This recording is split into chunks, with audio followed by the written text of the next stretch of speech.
இந்திய வானிலை ஆய்வு மையம் புதுச்சேரிக்கு பலத்த மழை எச்சரிக்கை விடுத்துள்ள நிலையில் பொதுமக்கள் பாதுகாப்புடன் இருக்க வேண்டுமென்று மாவட்ட ஆட்சியர் குலோத்துங்கன் அறிவுறுத்தியுள்ளார். இது தொடர்பாக அவர் வெளியிட்டுள்ள செய்திக்குறிப்பில், தென்மேற்கு வங்கக்கடல் பகுதியில் நிலவி வரும் ஆழ்ந்த காற்றழுத்த தாழ்வு மண்டலம் காரணமாக புதுச்சேரியில் நாளை வரை பலத்த மழை பெய்ய வாய்ப்புள்ளதாக வானிலை ஆய்வு மையம் எச்சரித்துள்ளது. எனவே பொதுமக்கள் பாதுகாப்புடன் செயல்பட வேண்டும். தங்களது வீட்டிற்கு தேவையான மளிகை பொருட்கள், அத்தியாவசிய மருந்துகளை தேவைக்கேற்ப வாங்கி இருப்பு வைத்துக் கொள்ள வேண்டும். அவசர கால பயன்பாட்டிற்காக மின்கலன்கள், மெழுகுவர்த்தி, தீப்பெட்டிகள் ஆகியவற்றை தயார்படுத்தி வைத்துக் கொள்ள வேண்டும். முதியோர், உடல்நலம் குன்றியோர் பாதுகாப்பான இடம் அல்லது நிவாரண முகாம்களில் தங்கிக் கொள்ள வேண்டும். மின்கம்பங்கள் மற்றும் அருந்து கிடக்கும் மின்கம்பங்களை தொடக்கூடாது. கழிவுநீர் குழாய்களில் அடைப்புகள் இருந்தால் உடனடியாக உள்ளாட்சி நிர்வாகத்திற்கு தெரியப்படுத்த வேண்டும். சாத்தனூர் மற்றும் வேடூர் அணையிலிருந்து உபரி நீர் வெளியேற்றப்படுவதன் காரணமாக வெள்ள அபாயம் ஏற்படுவதால் சங்கராபரணி மற்றும் தென்பண்ணை ஆறு அருகில் கரையோரம் வசிக்கும் பொதுமக்கள் பாதுகாப்பாக இருக்கும்படியும் அருகிலுள்ள அரசு நிவாரண முகாம்களில் பாதுகாப்பாக தங்குமாறும் அறிவுறுத்தப்பட்டுள்ளது. புதுச்சேரியில் 8 பேரிடம் 10.14 லட்சம் ரூபாய் மோசடி செய்த சைபர் கிரைம் கும்பலை போலீசார் தேடி வருகின்றனர். புதுச்சேரி ராம்ஜி நகரை சார்ந்தவர் கோவிந்தன். இவரது மொபைல் போனுக்கு ஆன்லைன் வர்த்தகத்தில் முதலீடு செய்து வீட்டிலிருந்து அதிக லாபம் சம்பாதிக்கலாம் என்று MMS வந்தது. இதனை உண்மையென நம்பிய கோவிந்தன் பல்வேறு தவணையாக 5.15 லட்சம் ரூபாய் முதலீடு செய்து ஏமாந்தார். குருமாம்பேட் ஜெனிஃபரிடம் 2 லட்சம், சண்முகாபுரம் சோமசுந்தரத்திடம் 1.48 லட்சம், ஏனாம் ஸ்ரீதேவி என்ற பெண்ணிடம் 1 லட்சம், அரியூர் சுதாகரிடம் கிரெடிட் கார்டு அப்டேட் செய்வதாக கூறி 23,000, ரங்கப்பிள்ளை வீதியை சார்ந்த ராஜ் என்பவரிடம் 15,500, காரைக்கால் நிதிஷ்குமார் ஜாவிடம் 7,000, தட்டாஞ்சாவடி ஜனார்தனிடம் 5,000 ரூபாய் என்று மோசடி செய்யப்பட்டுள்ளது. நேற்று முன்தினம் ஒரே நாளில் 8 பேரிடம் 10.14 லட்சம் ரூபாயை ஆன்லைன் மோசடி கும்பல் மோசடி செய்துள்ளது. இது தொடர்பாக சைபர் கிரைம் போலீசார் வழக்கு பதிவு செய்து மோசடி கும்பலை தேடி வருகின்றனர். புதுச்சேரி கடலூர் சாலையில் 70 கோடி ரூபாய் செலவில் ரயில்வே மேம்பாலம் அமைக்கும் பணியினை முதலமைச்சர் ரங்கசாமி பூமி பூஜை செய்து தொடங்கி வைத்தார். புதுச்சேரியிலிருந்து முதலியார்பேட்டை வழியாக கடலூர் செல்லும் பிரதான சாலையில் எப்பொழுதும் போக்குவரத்து நெரிசல் மிகுந்த சாலையாகவே காணப்படும். கடலூர் சாலை நடுவே உள்ள ரயில்வே கேட் தினமும் குறைந்தது 7 முறை மூடி திறப்பதால் கடுமையான போக்குவரத்து நெரிசல் ஏற்பட்டு வந்தது. இந்த நிலையில் போக்குவரத்து நெரிசலுக்கு நிரந்தர தீர்வு காணும் வகையில் புதுச்சேரி கடலூர் சாலையில் 70 கோடி ரூபாய் செலவில் ரயில்வே மேம்பாலம் அமைக்க திட்டமிட்டு அதற்கான அடிக்கோள் நிகழ்வு இன்று நடைபெற்றது. இதில் சிறப்பு விருந்தினராக கலந்து கொண்ட முதலமைச்சர் ரங்கசாமி அவர்கள் பூமி பூஜை செய்து மேம்பாலம் அமைக்கும் பணியினை தொடங்கி வைத்தார்.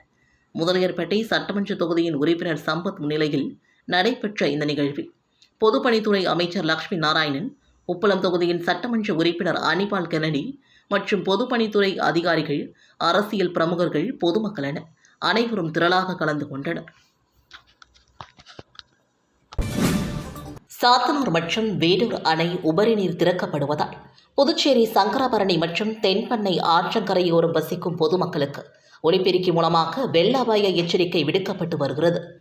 திருவண்ணாமலை மாவட்டம் தாண்டராம்பட்டு அடுத்த சாத்தனூர் அணைக்கு வினாடிக்கு 8,000 கன அடி நீர் தண்ணீர் வந்து கொண்டிருப்பதால் அணையின் பாதுகாப்பு கருதி 13,000 கன அடி நீர் வெளியேற்றப்படுவதால் தென்பண்ணை ஆற்றின் கரையோரம் உள்ள மக்களுக்கு வெள்ள அபாய எச்சரிக்கை விடுக்கப்பட்டுள்ளது.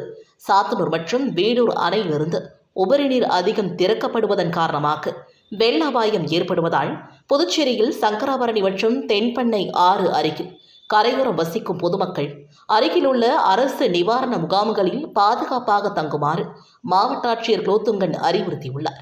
இந்நிலையில் ஆற்றங்கரையோரம் வசிக்கும் மக்களை முன்னெச்சரிக்கையாக இருக்க வலியுறுத்தி அரியங்குப்பம் கொம்யூன் பஞ்சாயத்து சார்பில் ஊழியர்கள் ஒலிபெருக்கியின் மூலமாக வீதி வீதியாக சென்று எச்சரிக்கை விடுத்து வருகின்றனர். அதன்படி பொதுமக்கள் பாதுகாப்பாக இருக்க வேண்டும். தாழ்வான பகுதிகளில் வசிக்கும் மக்கள் அரசு சார்பில் ஏற்பாடு செய்யப்பட்டுள்ள தங்கும் முகாமிலும் பள்ளிக்கூடங்களிலும் தங்குமாறு கேட்டுக்கொண்டனர். மேலும் தங்களது உடைமைகளை பாதுகாப்பாக எடுத்துக்கொண்டு வைக்கவும் ஒலிபெருக்கின் மூலமாக அறிவுறுத்தினார்கள். புதுச்சேரி பெங்களூர் விமான பயணத்திற்கு முன்பதிவு விறுவிறுப்பாக நடைபெற்று வருகிறது. புதுச்சேரி விமான நிலையம் வருகின்ற 20ஆம் தேதி முதல் இண்டிகோ விமான சேவை தொடங்குகிறது. பெங்களூரிலிருந்து புதுச்சேரிக்கு வரும் முதல் விமானத்தில் 51 பயணிகள் ஏற்கனவே முன்பதிவு செய்துள்ளனர். அதேபோல 17 பேர் புதுச்சேரியிலிருந்து பெங்களூருக்கு செல்ல முன்பதிவு செய்துள்ளனர். புதுச்சேரியிலிருந்து ஹைதராபாத் செல்ல 33 பேரும், அங்கிருந்து புதுச்சேரிக்கு 52 பேரும் முன்பதிவு செய்திருக்கிறார்கள். இது முதல் நாளுக்கு முன்பதிவு செய்யப்படவில்லை. வரும் நாட்களில் இது மேலும் அதிகரிக்கும் என்று நம்புகிறோம். ஹைதராபாத் மற்றும் பெங்களூரிலிருந்து மும்பை மற்றும் டெல்லி போன்ற முக்கிய இடங்களுக்கு இண்டிகோவின் இணைப்பு விமானங்கள் இருப்பதால் நல்ல வளர்ச்சி ஏற்படும் என்று விமான நிலைய நிர்வாகம் தெரிவித்துள்ளது. புதுச்சேரி வில்லியனூர் பாரதியார் கிராம வங்கி கிளை சார்பில் இலவச மருத்துவ பரிசோதனை முகாம் வில்லியனூரில் நடைபெற்றது. புதுச்சேரி மாநிலம் வில்லியனூர் பகுதியில் அமைந்துள்ள திருக்காமேஸ்வரர் ஆலயத்தின் அருகே புதுச்சேரி பாரதியார் கிராம வங்கி வில்லியனூர் கிளை சார்பாக இலவச மருத்துவ பரிசோதனை முகாம் நடைபெற்றது. முகாமில் வங்கியின் சேர்மன் ரத்னவேல் தலைமை தாங்கி இலவச மருத்துவ முகாமை துவக்கி வைத்தார். முகாமில் கலந்து கொண்ட சுமார் 300க்கும் மேற்பட்ட பொதுமக்களுக்கு இரத்த அழுத்தம், சர்க்கரை அளவு, உடல் எடை பரிசோதனைகள் செய்யப்பட்டு தகுந்த ஆலோசனைகளும் வழங்கப்பட்டது. வங்கியின் தலைவர் ரத்னவேலு கூறுகையில், வங்கியில் சுமார் 3000 கோடிக்கு மேல் வர்த்தகம் நடைபெறுவதாகவும் லாபகரமாக இயங்கிக் கொண்டிருப்பதாகவும் பொதுமக்களுக்கு அனைத்து வகையான கடன் சேவைகளும் குறைந்த வட்டியிலும் டெபாசிட்டிற்கான வட்டி விகிதத்தை அரசு வங்கியிலேயே அதிகமாகவும் வழங்கிக் கொண்டிருப்பதாகவும் தெரிவித்தார். புதுச்சேரி விழுப்புரம் சாலையில் உள்ள ஆரியபாளையம் மேம்பாலம் சேதமடைந்துள்ளதால் விரைவில் சரி செய்ய வேண்டும் என்று வாகன ஓட்டிகள் கோரிக்கை வைத்துள்ளனர். புதுச்சேரி விழுப்புரம் சாலையில் ஆரியபாளையம் பகுதியில் உள்ள பழைய மேம்பாலம் மழையால் சேதம் அடைந்ததை அடுத்து 72 கோடி மதிப்பீட்டில் 360 மீட்டர் நீளம், 18 மீட்டர் அகலத்தில் பாலம் புதிதாக கட்டப்பட்டது. இந்த பாலத்தை கடந்த அக்டோபர் 28ஆம் தேதி துணைநிலை ஆளுநர் கைலாசநாதன், முதலமைச்சர் ரங்கசாமி ஆகியோர் திறந்து வைத்தனர். போக்குவரத்திற்காக திறந்து வைக்கப்பட்ட பாலம் திறந்து 1 மாத காலம் ஆகிய நிலையில் பாலம் சேதம் அடைந்துள்ளது. இதனால் வாகன ஓட்டிகள் அச்சத்துடன் பாலத்தை கடந்து வருகின்றனர். பெரும் விபத்து ஏற்படும் முன் உடனடியாக பாலத்தை சீரமைக்க வேண்டும் என்று வாகன ஓட்டிகள் கோரிக்கை வைத்துள்ளனர். மிஸ்டு கால் மூலம் அரசு மானியத்தை விட்டுக் கொடுக்கலாம் என்று குடிமைப் பொருள் வழங்கல் துறையின் இயக்குநர் சத்தியமூர்த்தி அறிவித்துள்ளார். இது தொடர்பாக அவர் வெளியிட்டுள்ள அறிக்கையில், குடிமைப் பொருள் வழங்கல் மற்றும் நுகர்வோர் துறையானது கௌரவ பச்சை நிற ரேஷன் கார்டு எளிதாக பெற வழிவகை செய்துள்ளது. புதுச்சேரியில் செல்வந்தர்கள், மேல்தட்டு மக்கள் என யார் வேண்டுமானாலும் தாமாக முன்வந்து கௌரவ பச்சை நிற ரேஷன் கார்டுதாரர்களுக்கு விண்ணப்பிக்கலாம்.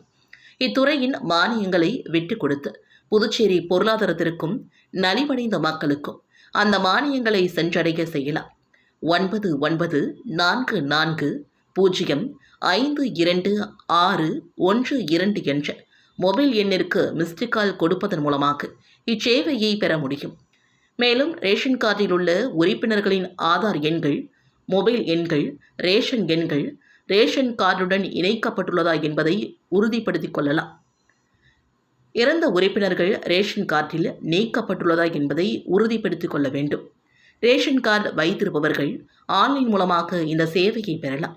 இல்லையெனில் உரிய ஆவணங்களுடன் இந்த துறையை அணுகியும் பெறலாம் என்றும் குறிப்பிடப்பட்டுள்ளது. முத்தியல்பேட்டை தொகுதியில் ரூபாய் 17,50,000 மதிப்பில் புதிய சிமெண்ட் சாலைகள் அமைக்கும் பணிகளை தொகுதியின் சட்டமன்ற உறுப்பினர் பிரகாஷ்குமார் பூமி பூஜை செய்து தொடங்கி வைத்தார். புதுச்சேரி முத்தியல்பேட்டை தொகுதியின் சட்டமன்ற உறுப்பினர் மேம்பாட்டு நிதியிலிருந்து ரூபாய் 17,50,000 மதிப்பில் சோழிநகர், கண்ணதாசன் வீதி மற்றும் ரங்கவிலாஸ் தோட்டம் பின்புறம் உள்ள மகாத்மா காந்தி வீதியில் புதிய சிமெண்ட் சாலைகள் அமைக்கும் பணியின் துவக்க விழா இன்று நடைபெற்றது. விழாவில் தொகுதியின் சட்டமன்ற உறுப்பினர் பிரகாஷ்குமார் கலந்து கொண்டு தலைமை தாங்கி பூமி பூஜை செய்து பணியினை தொடங்கி வைத்தார். மேலும் விரைந்து பணிகளை முடிக்குமாறு அதிகாரிகளிடம் அறிவுறுத்தினார். இந்நிகழ்ச்சியில் புதுச்சேரி நகராட்சி ஆணையர் கந்தசாமி, செயற்பொறியாளர் சிவபாலன், உதவி பொறியாளர் பழனி ராஜா, இளநிலை பொறியாளர் சிவசுப்பிரமணியம் மற்றும் நகராட்சி ஊழியர்கள் உட்பட அப்பகுதி மக்கள் திரளாக கலந்து கொண்டனர். திருபுவனை சட்டமன்ற தொகுதிக்குட்பட்ட திருபுவனை கிராமத்தில் கருங்கல் ஜல்லி சாலைகள் அமைத்தல் மற்றும் வடிகால் வாய்க்காலை மேம்படுத்துதல் பணிக்கான பூமி பூஜையினை சட்டமன்ற உறுப்பினர் அங்காளன் தொடங்கி வைத்தார். திருபுவனை சட்டமன்ற தொகுதிக்குட்பட்ட திருபுவனை கிராமத்தில் திருபுவனை சட்டமன்ற உறுப்பினர் மேம்பாட்டு நிதியின் கீழ் ரூபாய் 14 லட்சம் மதிப்பீட்டில் திருபுவனை கிராமத்தில் உள்ள திருமுருகன் நகர், பாலாஜி நகர் மற்றும் வரதராசு நகர் உள்ளிட்ட பகுதிகளில் உட்புற தெருக்களுக்கு கருங்கல் ஜல்லி சாலைகள் அமைத்தல் பணிக்கான பூமி பூஜை நடைபெற்றது. அதேபோல திருபுவனை கிராமத்தில் உள்ள பனந்தோப்பு பகுதி உட்புற தெருக்களுக்கு சாலையை மேம்படுத்துதல் மற்றும் பக்க வடிகால் வாய்க்காலை மேம்படுத்துதல் பணிக்கான பூமி பூஜை ரூபாய் 26,20,000 ரூபாய் மதிப்பீட்டில் நடைபெற்றது. இந்நிகழ்ச்சிகளில் திருபுவனை தொகுதியின் சட்டமன்ற உறுப்பினர் அங்காளன் அவர்கள் கலந்து கொண்டு விழாவிற்கு தலைமை தாங்கி பூமி பூஜை செய்து பணியினை தொடங்கி வைத்தார். நிகழ்ச்சியில் கொம்யூன் பஞ்சாயத்து ஆணையர் இளராஜன், உதவி பொறியாளர் மல்லிகார்ஜுனன், இளநிலை பொறியாளர் பாஸ்கர், ஊர் பிரமுகர்கள், சட்டமன்ற உறுப்பினரின் ஆதரவாளர்கள் மற்றும் பொதுமக்கள் திரளாக கலந்து கொண்டனர். சூப்பர் ஸ்டார் ரஜினிகாந்த் பிறந்தநாளையொட்டி புதுச்சேரியில் அவரது ரசிகர்கள் மணக்குள விநாயகர் ஆலயத்தில் தங்கத்தேர் இழுத்து வழிபட்டனர். சூப்பர் ஸ்டார் ரஜினிகாந்த் பிறந்தநாளை உலகம் முழுவதும் உள்ள அவரது ரசிகர்கள் இன்று கொண்டாடி வருகின்றனர். அந்த வகையில் புதுச்சேரியில் ரஜினிகாந்த் பிறந்தநாளை அவரது ரசிகர்கள் வெகு விமர்சையாக கொண்டாடி வருகின்றனர். இதன் ஒரு பகுதியாக புதுச்சேரி மாநில ரஜினிகாந்த் தலைமை ரசிகர் நற்பணி மன்றம் சார்பில் பிரசித்தி பெற்ற ஸ்ரீ மணக்குள விநாயகர் ஆலயத்தில் சிறப்பு வழிபாடு செய்யப்பட்டு தங்கத்தேர் இழுக்கப்பட்டது. இதனைத் தொடர்ந்து பக்தர்கள் மற்றும் பொதுமக்களுக்கு பிரசாதமும் வழங்கப்பட்டது. மேலும் அனைத்து தொகுதிகளிலும் ரஜினி தலைமை ரசிகர் நற்பணி மன்றம் சார்பில் நலத்திட்ட உதவிகளும் வழங்கப்பட்டன. இந்த நிகழ்ச்சிக்கான ஏற்பாடுகளை மாநில செயலாளர் பிரபாகர், மாநில நிர்வாகிகள் குமார், கோபி, காமராஜ், ரமேஷ், ராமச்சந்திரன், தாரகை, ராஜா, இணை செயலாளர் ஆட்டுப்பட்டி பாஸ்கர் உட்பட பலரும் செய்திருந்தனர். 2023 ஆண்டிற்கான புதுவை அரசின் சிறந்த திரைப்படத்திற்கான சங்கரதாஸ் சுவாமிகள் விருது காதல் தி கோர் திரைப்படத்திற்கு அறிவிக்கப்பட்டுள்ளது. இயக்குனர் ஜியோ பேபி இயக்கத்தில் கடந்த 2023 ஆண்டு நவம்பர் மாதம் வெளியான இந்த மலையாள மொழி திரைப்படத்தில் நடிகர் மம்முட்டி, நடிகை ஜோதிகா உள்ளிட்டோர் நடித்துள்ளனர். இந்த திரைப்படம் புதுவை அரசின் சங்கரதாஸ் சுவாமிகள் விருதிற்கு தேர்வாகியுள்ளது.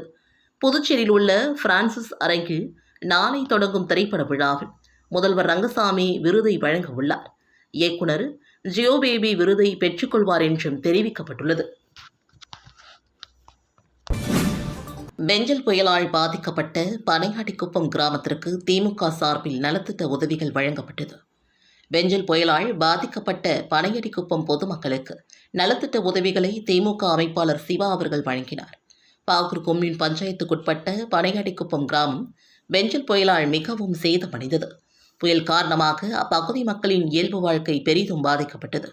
அப்பகுதி மக்களை திமுக அமைப்பாளரும் சட்டமன்ற உறுப்பினருமான சிவா மற்றும் பாகூர் சட்டமன்ற உறுப்பினர் செந்தில்குமார் ஆகியோர் சந்தித்து ஆறுதல் கூறினர். மேற்கொண்டு அப்பகுதியை சார்ந்த 300க்கும் மேற்பட்ட பொதுமக்களுக்கு அரிசி, பாய் மற்றும் வேட்டி, புடவை அடங்கிய தொகுப்பினை புதுவை திமுக அமைப்பாளர் சிவா மற்றும் பாகூர் சட்டமன்ற உறுப்பினர் செந்தில்குமார் ஆகியோர் வழங்கினர். நிகழ்ச்சியில் நெட்டப்பாக்கம் திமுக தொகுதியின் செயலாளர் சக்திவேல், திமுக துணை அமைப்பாளர்கள் தேவேந்திரன், திருநாவுக்கரசு, உருளைப்பேட்டை திமுக தொகுதியின் செயலாளர் சக்திவேல், லாஸ்பேட்டை திமுக தொகுதியின் செயலாளர் தியாகராஜன் மற்றும் பனையடிக்குப்பம் நிர்வாகிகள் மோகன்ராஜ், குமரவேல், ஸ்ரீதர், பன்னீர்செல்வம், வினோத் குமார், பாலு, குணசேகரன் உட்பட பொறுப்பாளர்கள், கட்சியின் உறுப்பினர்கள் மற்றும் பொதுமக்கள் ஆகியோர் உடனிருந்தனர்.